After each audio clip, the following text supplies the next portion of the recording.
Latest in these terrifying attacks that are on U.S. soil. The massacre Saturday at a Pittsburgh synagogue, believed to be the deadliest attack ever targeting Jews in the United States. And another suspicious package was sent to CNN, intercepted today.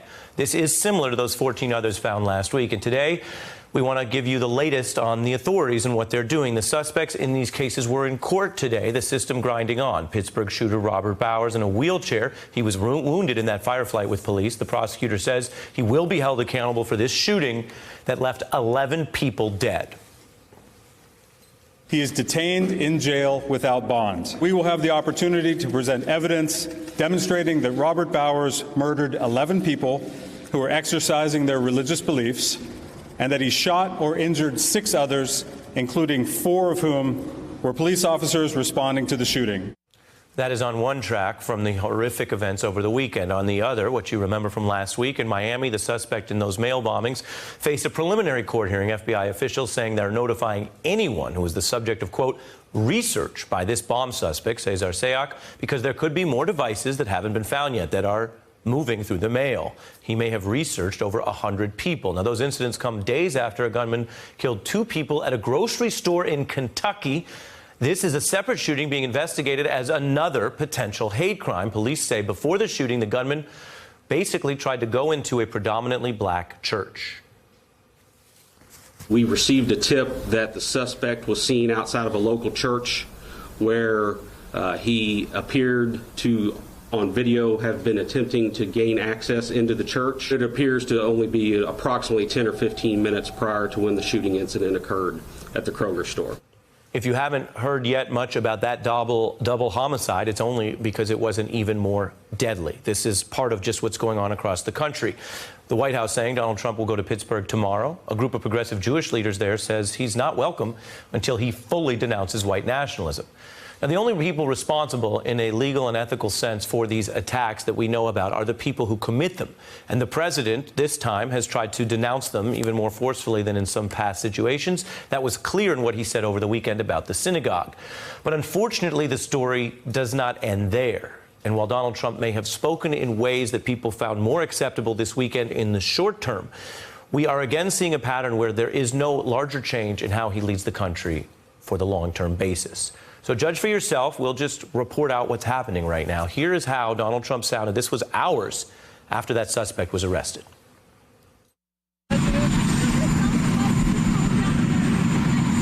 Well, I think I've been toned down. You want to know the truth? I could really tone it up.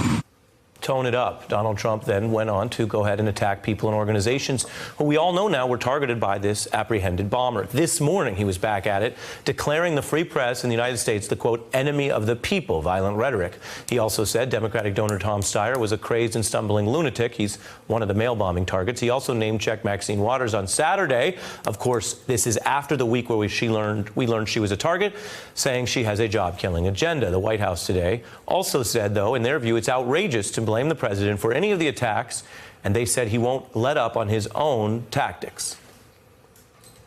That is outrageous that anybody other than the individual who carried out the crime would hold that responsibility. The president's going to continue to draw contrast. Let's not forget that these same Democrats have repeatedly attacked the president. We want to report for you everything we know. Authorities did not find the Pittsburgh suspect was a fan of Trump. He denied that. He also, though, posted conspiracy theories about issues that are in our political discourse, the caravan of refugees, for example. Now, hours before the Pittsburgh shooting, he also claimed, this is relevant, that a, quote, Jewish humanitarian group which helped refugees was part of this effort to bring these undocumented immigrants into the U.S. He saw that as an effort to bring violence into the U.S. We can also tell you a member of this synagogue, who is the president of the hospital where this suspect was being treated, described talking to the shooter. The gentleman didn't appear to be a member of the Mensa Society. He listens to the noise. He hears the noise. The noise was telling him his people were being slaughtered. He thought it was time to rise up and do something. He's completely confused. And the words mean things, and the words are leading to people doing things like this, and I find it appalling. The words that people choose do not make them responsible for everything that happens in the United States. But people in positions of leadership are still responsible for their words. You know what I am? I'm a nationalist, okay? I'm a nationalist. A nationalist. In other words, a leader who puts his own country first. Do you ever see when the fake news interviews them and then they try and cut it, but they'll go to a person holding a sign who gets paid by Soros or somebody, right? Do you believe George Soros is behind all of this, paying these people to get you and your colleagues in elevators or wherever they can get in your face? In that caravan, you have some very bad people.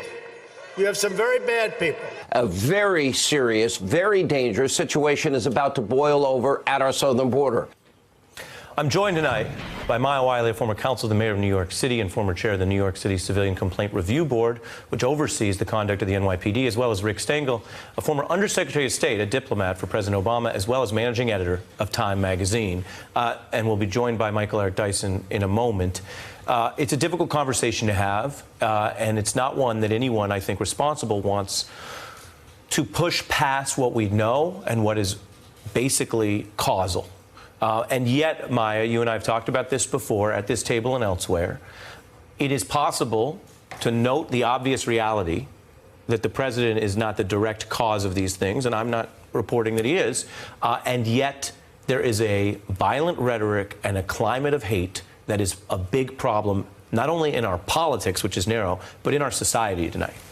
That's right. And I think one of the issues here is that we have a president who has led not with caring and compassion, but with confrontation. And one of the things that is unfortunate is that we've seen both a spike in hate crimes following the election. We have actually seen in 2016 and 2017 significantly higher numbers than we saw in 2014 in terms of hate crimes. So for the president, one thing that is clear is whether it's causal or not, there is no question that we have had a dramatic spike of hate in this country that is not something that the president has taken active and explicit measures to confront, nor has he even addressed it as a leader with a tremendous amount of compassion. And if he has another problem, one is that he has had people in his administration who have been associated with white nationalist groups. Ian Smith, to name one. There are allegations that others like Stephen Miller have had close ties to white nationalists. The other problem he has is that, quite frankly, he has not actually suggested that any of this is something he is concerned about. One thing we should remember, there were memes during his campaign that were explicitly anti-Semitic. Whether or not he intentionally understood them to be, I don't know. But if you put Hillary Clinton's picture inside a Star of David and call her corrupt, many Jews would identify that as anti-Semitic. And the other thing that he did, remember, he was the first president since World War II who actually didn't acknowledge in his Holocaust remembrance that 6 million Jews were exterminated. So it's a complicated picture. No, there's no one factor, but I think it's impossible to avoid the fact that we have a president who is deeply lacking in compassion and leadership at a time when we need unity. You know, let's define this. I mean, one of the terms that has become popular among people who fight terrorism is something called stochastic terrorism, which means a kind of terrorism that is fueled by mass media, by social media. It's the weaponization of grievance, the weaponization of mental disorder. This is something that ISIS practiced when they would preach against the West, and they wanted young Muslim men who had mental instability to take terrorist attacks. That's something similar to what we're seeing now, which is this kind of empowering of people who have no understanding of reality. One point I want to make, which I think people don't always realize, which is that the growth of American domestic right-wing terrorism, of right-wing militias, is much greater than any kind of foreign terrorism or Islamic terrorism that people are worried about. It is exponentially responsible for more deaths, and that's something that even the National Counterterrorism Task Force, which is under President Trump, has seen the rise of, which normally happens during Democratic administrations. It's now happening among this Republican administration. Well, you say that, and it goes to the moral culpability part. The reason why the law cares about hate crimes is the same reason it cares about murder being different than a vehicular homicide, which, while tragic and resulting in the loss of life, is different than trying to hurt someone, which is different in turn than trying to destroy people as a sort of a private act genocide. because you're actually trying to kill people because they're black, because they're Jewish, because their views don't agree with yours. And so speak, if you would, to that and the diplomacy aspect. I mean, your situation as basically being, you've been a diplomat and a spokesperson for the United States. You've been someone who basically is out there saying to the world, this is what we stand for. And I wonder, what position does it put the United States in? Well, it's an awkward position for the United States because we are normally on the side of human rights, on the side of free expression. I mean, one of the things that I think that people don't realize is there aren't two sides to the debate over free expression or freedom of religion. That's been decided. Right. We're a country that is for free speech. We are a country that is for freedom of religion. The problem with media and the problem with what Trump is trying to do is that he's trying to take things that have been debased and proven false and put them into the public debate and try to have journalists say, let's have one hand on the other. If I say that the sun orbits around the earth, you're not going to find somebody to kind of back up that point of view. You're going to say that's absolutely wrong. That's what we need to do with those false assertions that he's making. Yeah. Both of you stay with me. As promised, I bring in Professor Michael Eric Dyson from Georgetown University, his most recent book, What Truth Sounds Like, RFK, James Baldwin, and our unfinished conversation about race in America. Your work, including that book, looks at how the discussion of equality and civil rights in America involves political violence. We were just discussing domestic terrorism. There was a lot of domestic terrorism waged by people in the United States against black people, as well as some white people who were down riding with black people. That's the history. Educate us on how you see that connecting, not that it's the same, but connecting to the problem we're now facing here, which is resurgent violent hate in America. Well, as Sister Wiley and Brother Stengel have already articulated, it is true that atmospheres make a difference. And as you so eloquently articulated, it is not that we're asserting a one-to-one relationship of causal effect between what Trump says and what people do. But the atmosphere is changed. The atmosphere is not responsible for a rose growing or not directly. Horticulturalists and others encourage it to grow. But the atmosphere permits it to be sunk into soil that will propagate it as a particular plant or kill it. And what Trump is doing is similar here. Look, when you talk about domestic terror, Brother Stengel is absolutely right, except many progressive African-American and other activists have been trying to say this forever. It is not Muhammad about whom we should be concerned. It's Bubba.